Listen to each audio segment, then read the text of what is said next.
नमस्कार दोस्तों। आज मैं आपसे एक बात करना चाहता हूँ। इस समय मीडिया वालों को तो कोई काम है नहीं, केवल रिया, हर समय रिया, ब्रेकिंग न्यूज़, एक ही न्यूज़ को बार बार ब्रेकिंग न्यूज़ बनाकर प्रस्तुत कर रहे हैं। रिया ने ऐसा किया, रिया ने वैसा किया, रिया को आज CBI उठा कर ले गई, रिया को सुरक्षा दी गई। हमारे देश की मीडिया भी, माफ़ कीजिएगा, मुझे बोलना नहीं चाहिए था, यूट्यूब में मैं बोल रहा हूँ, सोशल मीडिया पर आप सब मेरी आवाज़ बनेंगे, लेकिन मीडिया भी बिकाऊ हो चुकी है। मीडिया जिस तरह से रिया के बारे में ही मुद्दा उठा रही है और अपने आप को ये साबित करने में लगी हुई है कि हम बहुत अच्छे हैं, हम न्याय दिलाकर रहेंगे। क्या न्याय दिलाओगे? एक आम आदमी को न्याय दिलाकर पहले दिखाओ। अगर यही हादसा अगर गरीब के साथ हुआ होता, किसी गरीब के साथ, भगवान न करे ऐसा हो, लेकिन अगर हुआ होता तो उसकी बात तो क्या, उसकी एक छोटी सी मतलब जो न्यूज़ 100 दिखाते हैं ना, उसमें भी एक छोटे से न्यूज़ के लिए ये लोग नहीं दिखाते उसको। लेकिन हमारी मीडिया ऐसी हो गई है कि मीडिया के बारे में मैं सवाल नहीं कर रहा हूँ, लेकिन मीडिया ऐसी हो गई है कि उसको केवल मसाला चस्का मिल जाए और वही वो दिखा रही है लगातार। क्या होगा बताइए? अगर सुशांत की मर्डर मिस्ट्री सॉल्व हो जाएगी, रिया को सज़ा भी हो जाएगी, उसके बाद फिर क्या मिलेगा? देश को क्या मिलेगा? देश को आज़ादी मिलेगी? कुछ देश की जनता को कुछ कोई फ़ायदा मिलेगा? नहीं मिलेगा। हम अपना समय केवल फालतू चीज़ों में लगाना चाहते हैं, ऐसी चीज़ों में लगाते हैं जिससे हमें कोई फ़ायदा नहीं मिलता। हमें अपना समय ऐसी चीज़ों के बारे में उठाना चाहिए। आज बेरोज़गारी बहुत ज़्यादा बढ़ रही है, युवा बेरोज़गार होते जा रहे हैं। हम जैसे साथी, हमारे नौजवान साथी जो हैं वो सारे के सारे बेरोज़गार हैं, लेकिन उनकी बात कोई नहीं कर रहा है। आज सड़कों पर गायें मर रही हैं। गायों के बारे में बोलते हुए बहुत शर्म आ रही है कि हम सब जो गौ माता कह रहे हैं, उस गौ माता की हालत देखिए क्या है।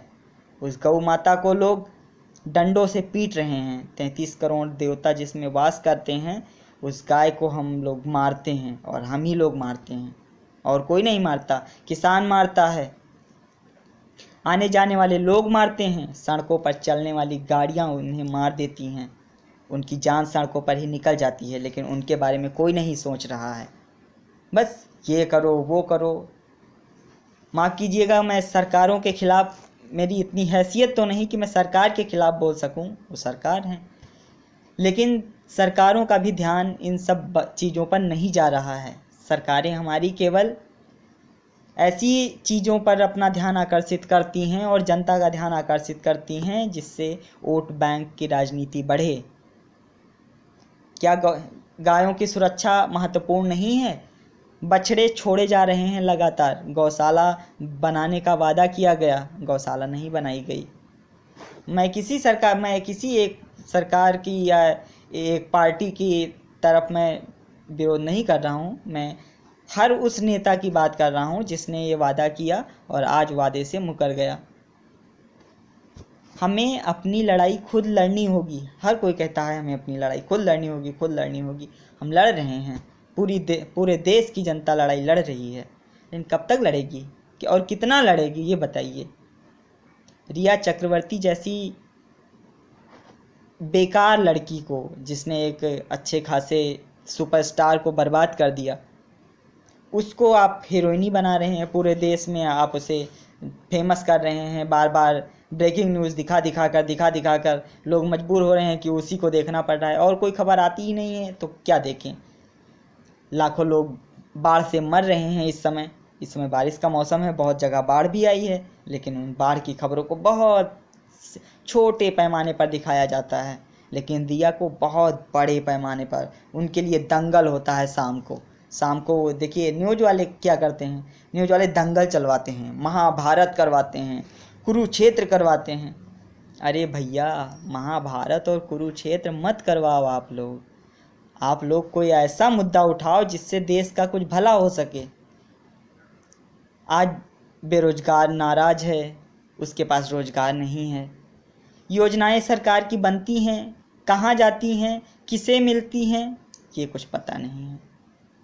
ऐसे ही चलता रहा तो हमारा देश कैसे आगे निकलेगा। आत्मनिर्भर भारत सब लोग कह रहे हैं। कहाँ है आत्मनिर्भर भारत और कैसे बने आत्मनिर्भर भारत, ये बताइए। आत्मनिर्भर भारत बनने के लिए हमें कुछ किसी की मदद चाहिए, तो मदद करने वाले तो दूसरे कार्यों में व्यस्त हैं। कोई वोट के लिए व्यस्त है, तो कोई रिया चक्रवर्ती पे व्यस्त है, तो कोई कहीं व्यस्त है। इस तरह देश कैसे विकास करेगा। गरीबों की कोई आह सुन नहीं रहा है। इस तरह से लोग आरक्षण को इस तरह से पेश कर रहे हैं। आरक्षण के नाम पर केवल धांधलेबाजी की जा रही है। गरीब को आरक्षण नहीं मिल रहा है। जातीय आरक्षण लगा दिया, करोड़पति आरक्षण का लाभ ले रहा है, छोटा इंसान आरक्षण का तो लाभ ही नहीं पा रहा है। फिर कैसे देश हमारा कैसे विकास करेगा। आप लोग बताइए, आप लोग समझदार हो, हमारे साथी हो। यूट्यूब पर मैं ऐसे ही नहीं आया हूँ। यूट्यूब मैं जानता हूँ इस वीडियो पर मेरे कॉपीराइट क्लेम भी आ सकता है, मेरे ऊपर केस भी हो सकता है, किसी को ठेस भी पहुँच सकता है। उसके लिए मैं आप सबसे क्षमा मांगता हूँ, लेकिन क्या करूँ, मैं मजबूर हूँ। देश के असली मुद्दे को उठाने के लिए मैं मजबूर हूँ। और आज मुझे मजबूरी में कहना पड़ रहा है कि मेरा देश आगे नहीं जा रहा है, मेरा देश बहुत पीछे जा रहा है। और मेरे देश को पीछे करने में ये भ्रष्ट मीडिया, भ्रष्ट नेता और समाज के भ्रष्ट लोग शामिल हैं। इन सब का हमें डटकर मुकाबला करना होगा और इनसे हम तभी पेश पा सकते हैं जब हम अपने लिए अपनी लड़ाई खुद लड़ें। और खुद लड़ने के लिए हमें एक होना होगा। देश के असली मुद्दों को उठाना चाहिए। हर विधायक सांसद को उठाना चाहिए, हर एक नेता को उठाना चाहिए, विपक्षियों को उठाना चाहिए। वो किसी पर बात ही नहीं कर रहे हैं। उनको तो बस केवल एक ही चस्का चाहिए, उनको बस केवल वोट मिल जाए और वोट मिलने के बाद जब वो नेता बन जाएं तो उनको आप ढूंढो। कहाँ मिलते ही नहीं हैं, कहीं नहीं मिलेंगे। आप सबसे मैं बताना चाहता हूँ, आप अपने लोकल जहाँ भी आप हैं और ये वीडियो देख रहे हैं, आप अपने लोकल नेताओं को देखिए कि एक बार आप उन्हें नेता बना दीजिए, उसके बाद वो कैसे उड़न छू हो जाते हैं पता ही नहीं चलता। चुनाव के पहले क्या क्या वादे करते हैं। चुनाव के पहले इतने वादे करते हैं कि लगता है कि हाँ यार ये काम होगा, लेकिन एक भी काम नहीं होता है। चुनाव के समय वो आपके सामने सर झुकाकर वोट मांगते हैं और जब आप उन्हें वोट दे देते हो, आपको विश्वास हो जाता है कि ये कुछ करेंगे। उसके बाद चुनाव जीतने के बाद उनके दरवाजे पर आप जाकर देखिए, आपकी इतनी सी भी कद्र नहीं होगी। आप इस तरह से आप वहाँ से खदेड़े जाओगे जैसे आप भेड़ बकरी हो। कब तक चलेगा ये। और हमारा देश ऐसे डेवलप करेगा क्या। हमें लोग कहते हैं पाश्चात्य सभ्यता से ये नहीं सीखना चाहिए, वो नहीं सीखना चाहिए। हमें सीखना चाहिए। वो जिस तरह डेवलप कर रहे हैं उस तरह हमें डेवलप करना होगा। हम डेवलप नहीं कर पा रहे हैं। हमारे यहाँ योग्यता को कद्र नहीं मिलती। हमारे यहाँ केवल कद्र मिलती है तो आरक्षण को मिलती है, गलत जबान बोलने वालों को मिलती है। अगर आपके अंदर योग्यता है तो आपकी कद्र नहीं की जाएगी, कोई भी आपकी कद्र नहीं करेगा। अच्छे कवियों को नहीं सुना जाता है। अगर वही कवि थोड़ा और रोमांचकारी तरीके से अच्छे से अगर पेश आए तो उसे सुना जाएगा, लेकिन अच्छे लोगों को नहीं सुना जाएगा। हम इस तरह से आगे जाएंगे, अमेरिका से इस तरह से आगे जाएंगे, चाइना से इस तरह से आगे जाएंगे नहीं। आने वाले समय में बहुत कुछ आवश्यकता पड़ेगी हमारे देश को, हमें और इस पूरे समाज को।